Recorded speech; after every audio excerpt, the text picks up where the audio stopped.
दोस्तों फ्रिक्शन की वजह से या फिर दूसरे किसी रीज़न से कोई भी एक बॉडी इलेक्ट्रिकली चार्ज हो सकता है। लेकिन हम इस इलेक्ट्रिकल चार्ज डेवलप होने की इस प्रक्रिया को कैसे एक्सप्लेन कर सकते हैं? इसे एक्सप्लेन करने के लिए हम बेसिकली यूज़ करते हैं इलेक्ट्रॉनिक थ्योरी का।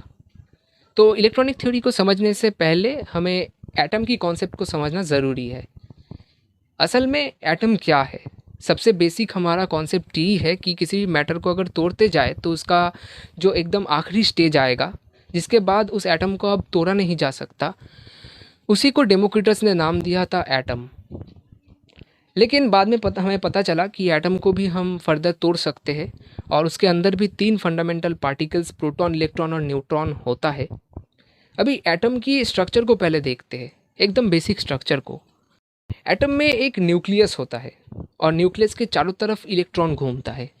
इसी न्यूक्लियस में प्रोटॉन जो कि पॉजिटिव चार्ज पार्टिकल होता है और न्यूट्रॉन जो कि न्यूट्रल, मतलब चार्ज में वो न्यूट्रल पार्टिकल होता है। ये दोनों मिलके रहते हैं और नेगेटिव चार्ज वाला इलेक्ट्रॉन अलग अलग ऑर्बिट में, जो कि स्पेसिफिक ऑर्बिट होते हैं, उन ऑर्बिट्स में इस न्यूक्लियस को ही चारों तरफ चक्कर काटता है, मतलब ऑर्बिट करता है उसे।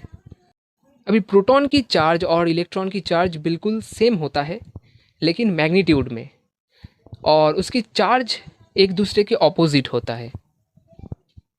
तो प्रोटॉन और इलेक्ट्रॉन के बीच में एक इलेक्ट्रोस्टैटिक फोर्स काम करता है। अब कोई भी एटम न्यूट्रल होता है, मतलब कि उसमें न्यूक्लियस में जितने अमाउंट में प्रोटॉन रहता है उतने ही अमाउंट में इलेक्ट्रॉन उसके चारों तरफ ऑर्बिट करता है।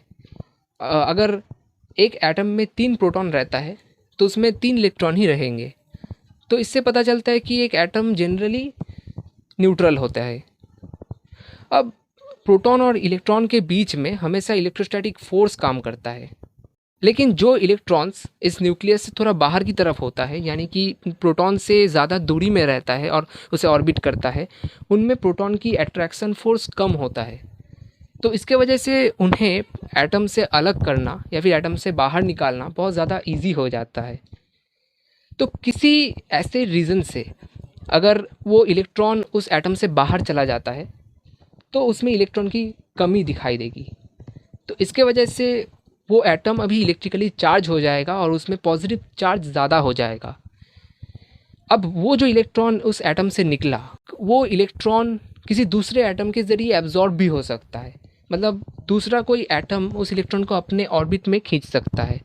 तो अगर ऐसा होता है तो उस दूसरे एटम में प्रोटॉन की तुलना में इलेक्ट्रॉन की नंबर ज़्यादा हो जाएगा।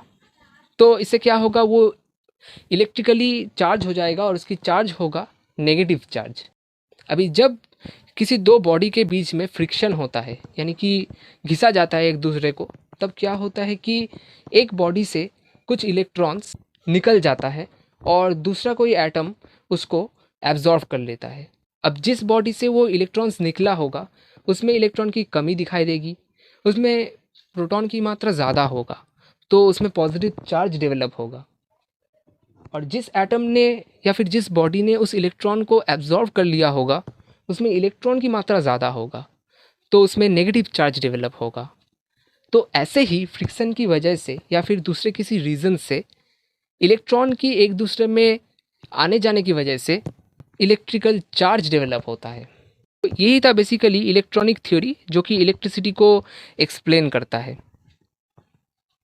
दोस्तों आपको ये वीडियो कैसा लगा आप कमेंट में हमें लिख के बताइए। और दोस्तों भूलना नहीं, मैंने पिछले एक वीडियो में एक सवाल दिया था आप लोगों को, अगर आपको उसका जवाब पता है तो कमेंट सेक्शन में लिख के बताइए और दूसरे किसी वीडियो में उसका आंसर मैं आपको बता दूंगा।